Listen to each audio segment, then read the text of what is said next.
Hi, everybody. Welcome to #NoFilter. I'm Ruchika Bindra, and today we are talking about the future of millennials. Stay tuned.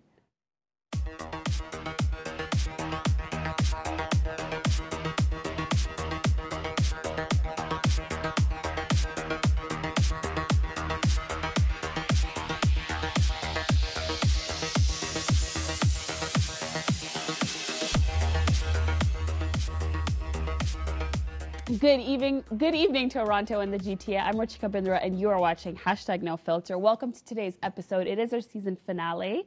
We are going to be talking about where our millennials see the future. We have spent an entire season talking about topics that are relating to them, everything from politics to terrorism, fashion, food, health, wellness, and now we are going to wrap it all up. Welcome, guys. Hi. So I'd like to introduce my fab panelists for our season finale.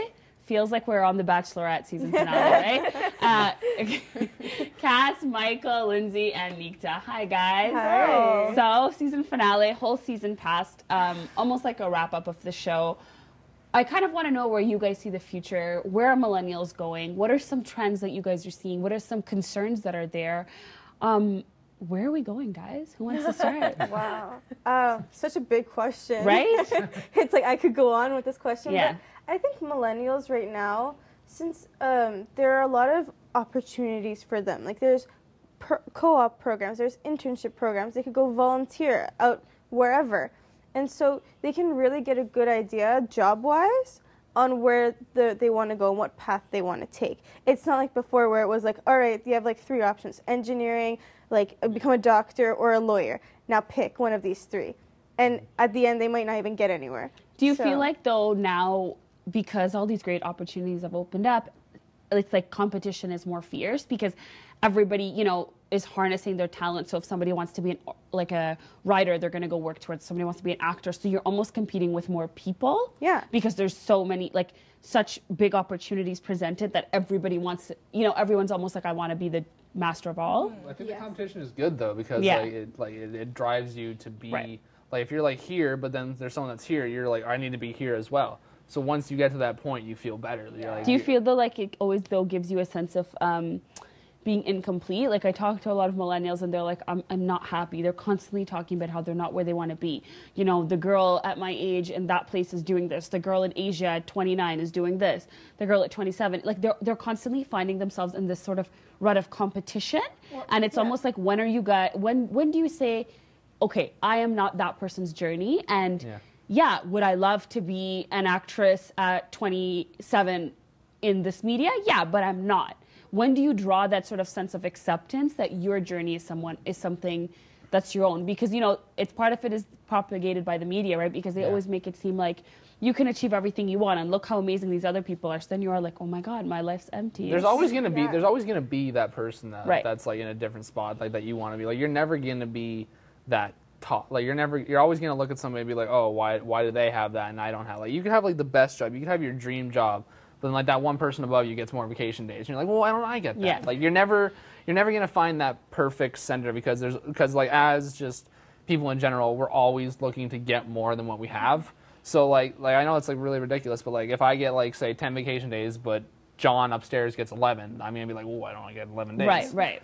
But like as long as you can find your center and your happiness with what you have, like I think that's like it's hard, but like once you do it, like it's really like a relief. And it comes with our society being a global village. Online, you just, you know, go on your phone, you see on Instagram the success of everyone, you know.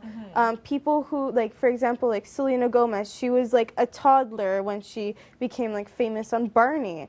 And it's like, now that someone might be like 20 and they're just like, oh, I'm just like going through university and I don't even know what I'm going to do after. And there's this girl who's all over the world now. You compare yourself to people your age because millennials are so consumed with social media. We're attached to our phones 24/7. You think, you know, I'm doing great with myself, but then you go online and you're like, hey, here's this girl who's the same age as me, but now she's out living in LA. She's making all this money for her age, and I'm here working a minimum wage job. So it just makes you feel bad about yourself. How do you guys deal with that? How do you guys deal with that psyche almost? I almost say it messes your psyche up. How do you deal with rationalizing that? Because I know everybody feels that, as you know, you said it, it's part of a human nature to compare and contrast. how do you start feeling complete? Do we totally take ourselves off social media? Because I do agree that the more you scroll on it, you know, everybody's partying in LA or filming across the world, and you're like, here I am at my desk just working, right? So I think the way you need to look at it is that everybody's going to get that big break in life, but where that big break takes you can vary. So, like, if you look at Justin Bieber, he's just this kid from Stratford, Ontario, puts out a video, and the right guy finds him. Like, his still manager, whose name, I don't know, there's like Scooter or something. He finds this video, sends it to Usher, and this kid is launched into superstardom. But then you look at somebody like Alessia Cara or Francesco Yates. They do the same thing that he did, but someone that doesn't have the connections that Bieber's manager did finds them and is like, yo, let's put this person up. But Alessia and Francesco are not at the same level as Justin, but they still got that big break that they wanted. So at the end of the day, you are going to probably end up getting that big break, but where it takes you is always going to vary. Whether it takes you out to LA or keeps you in town, there's no way to really be sure about it. You just have to realize that everyone else has different surroundings than you. So everyone's growing up with maybe people in their family who are more privileged than they are, and like people, again, like connections. People have different connections than you. If someone's growing up in LA, their parents are already in the industry, they're always going to be one step ahead of you, and you just have to learn to live with that. And you know, a tactic to make you feel better about yourself and to kind of distract you from all the social media and and the success that other people are having is, you know, make a timeline for yourself, and then put different goals as you go on in your life. So, for example, for me, when I was in high school, I was like, I'm going to get into university. Once I got into university, that was some type of joy for me. It was an achievement for me. Now that I'm in university, okay, I want to like be part of this crew, and I want to graduate, and then I want to get this job. And so as my timeline goes on, after each achievement, I'm going to be happy with myself. And I'm not going to be looking around what other people are achieving because I'm getting to where I've planned. But what if you miss the achievement that you set for yourself, though? Then what? Well, you have to be realistic, first of all. Don't lie to yourself, because lying to yourself won't get you anywhere.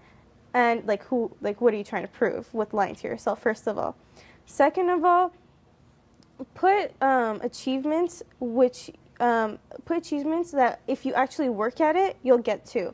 Like, don't be that person where they're like, I want to be the manager of this company, but then they sit at home all day and they don't network and they don't do anything. Like, nothing's going to happen if you sit all day watching Netflix.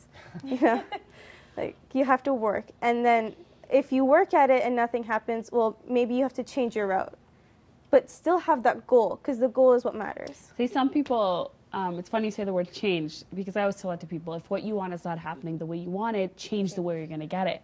But a lot of people tell me, no, Ruchika, why can't I just have something the way I want? Why is life not simple for me? It is for everybody else. I find millennials always find themselves in that comparing place. Yeah. On the other side of the break, we're going to talk a little bit more about that. I'm also curious to know where you all see yourselves in the future. And we're going to talk a little bit more on a global landscape, politics, and the economy. So stay tuned, everybody. On the other side of the break, you are watching #NoFilter, and I'm Ruchika Bindra.